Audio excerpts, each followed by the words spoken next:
Speak to a man in a language that he understands, that goes into his head. Speak to the same man in his own language, that goes directly into his heart.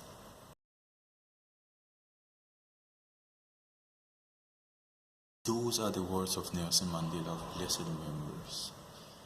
Damit begrüße ich euch ganz herzlich willkommen zu meinem Kanal Deutsch lernen mit Babs.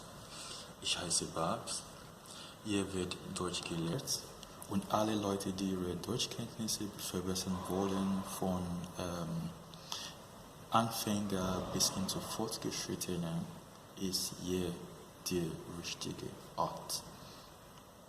Außerdem kann dieser Kanal hilfreich für die Leute, die reisen wollen in ein deutschsprachiges Land und ja, die Hallos und die Wie geht's meistern wollen. Oder Leute, die neu in einem Land sind, wo Deutsch gesprochen wird und ihre Kinder gehen zur Schule oder zum Kindergarten und kommen zurück nach Hause und ich spreche mit diesen Kindern und sie verstehen nur Bahnhof. Hier ist die Gelegenheit, eure Deutschkenntnisse zu verbessern.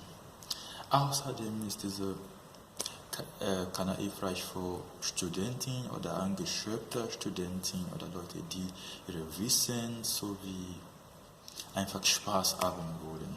Ihr seid alle hier richtig. Drittens, last but not the least, gibt es eine kleine Bonus für Leute aus meiner ethnischen Gruppe, die Yoruba-Leute.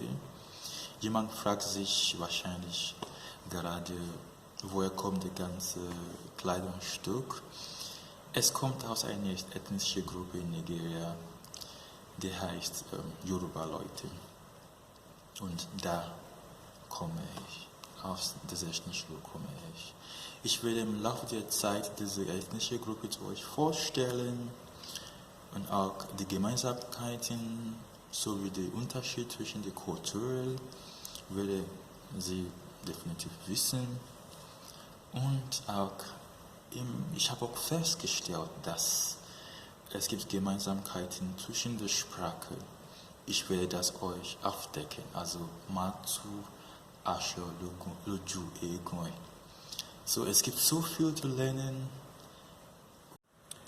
It promises to be interesting, wenn ihr dabei bleibt und aktiv seid. Also supportet diesen Kanal mit Likes und Abonnieren und teile es mit euren Freunden und Bekannten. Also auf Wiedersehen. Udiba.